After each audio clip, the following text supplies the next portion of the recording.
The chairman of the U.S. Joint Chiefs of Staff, General Mark Milley, warned of the continuous growth of Chinese military capabilities, considering this a threat to global stability and peace.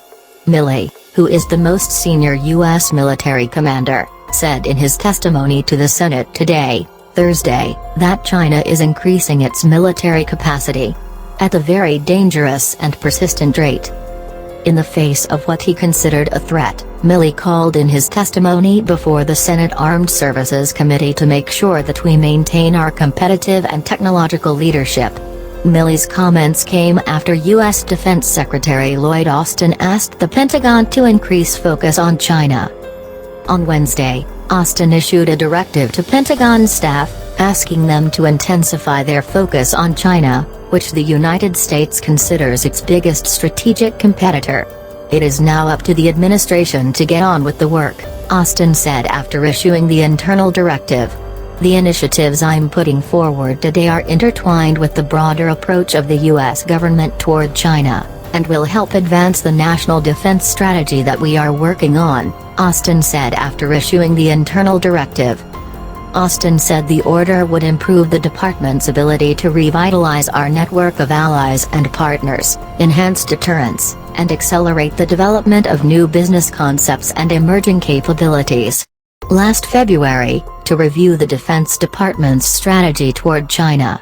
To ensure that his directive is followed, Austin will be personally responsible for implementing the task force's confidential recommendations.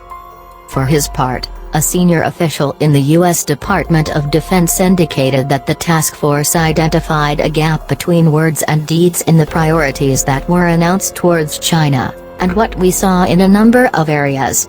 Today's directive is about ensuring that the department respects these priorities, he said, adding that the National Defense Strategy, drawn up by the Pentagon in 2018, identified China as a major strategic competitor, but the task force found that little had been done to meet the challenges posed by Beijing. The U.S. military is currently seeking to expand its presence in the Pacific Ocean at a time when Beijing is increasingly hostile towards Taiwan, which China considers an integral part of its territory. From Taiwan and human rights to Chinese military activities in the disputed South China Sea. The U.S. Department of Defense, Pentagon, has expressed concern about what it said is a rapid expansion of the military capabilities of the People's Republic of China, and said that Beijing is obtaining more advanced weapons and technology, noting that this raises doubts and risks of miscalculation. The Pentagon said in a previous annual report to Congress that the construction of the Chinese army raises troubling questions because Beijing has not made its intentions clear and has not publicly disclosed its defense spending, adding that there is a great state of uncertainty surrounding the course of China's future, specifically with regard to how to use its growing military power. The American report indicated that the Chinese People's Liberation Army is transforming from a huge army dedicated to entering long wars of attrition on its lands to an army that has the ability to fight battles and win short, high-intensity conflicts outside its borders. It also warned that the Chinese army continues to mobilize its short-range missiles in the face of an island Taiwan, which broke away from China after the Communist Civil War, and which Beijing threatens to use military force against if it declares independence. The National Interest magazine had said that the U.S. Navy might find itself very small compared to the Chinese naval forces stationed in the Pacific Ocean if the latter tried to take any offensive or aggressive military action in the region. The Chinese Navy is already larger than the U.S. Navy, and is on track to reach 500 ships by 2030, not counting military Coast Guard ships. Although the U.S. Navy attaches great priority to working in various vital hotspots across the world and has significantly increased its naval assets in the Pacific Ocean, its forces remain dispersed in several areas, including the Baltic Sea, the Black Sea, the Mediterranean Sea, the Indian Ocean and the Arabian Gulf. And its global spread, the magazine adds, could find itself less numerous and superior in areas of the Pacific Ocean where the Chinese Navy is concentrated in the event of a conflict. However, the U.S. Navy's new three-dimensional naval warfare strategy, known as supremacy at sea, sovereignty through an integrated naval force, seeks to counter this danger by maintaining front-line-ready combat forces to deter adversaries. The prospect of taking any escalation and making victory unattainable for them. Also, the goal of reaching the possession of 500 military ships is still, according to the magazine, a goal that the U.S. Navy seeks to achieve, and this matter includes mixing extensively between manned and unmanned ships capable of to deploy and communicate effectively and rely on long-range sensors and weapons to carry out any kind of war operations. But the administration of U.S. President Joe Biden, adds the national interest, may adjust this goal to a smaller number of ships, as was the case during the period of former President Barack Obama, which may again raise the problem of addressing the Chinese naval forces that have established their presence in the Pacific Ocean. If these forces are properly reinforced by a large, multidisciplinary network of combat mechanisms such as surveillance aircraft, submarines, and aerial and surface drones, or those capable of diving deep into the sea, a smaller and better distributed U.S. naval force could be able to deter or halt an attack. Chinese possible.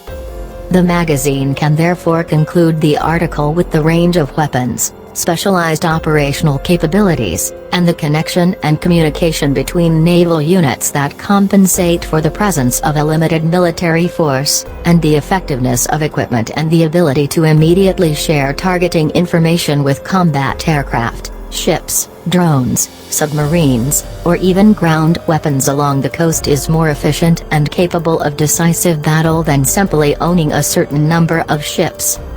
A previous article on the National Interest website had warned, the national interest, of the possibility of a war between the United States and China, and of the catastrophic repercussions that might result from this on the world level.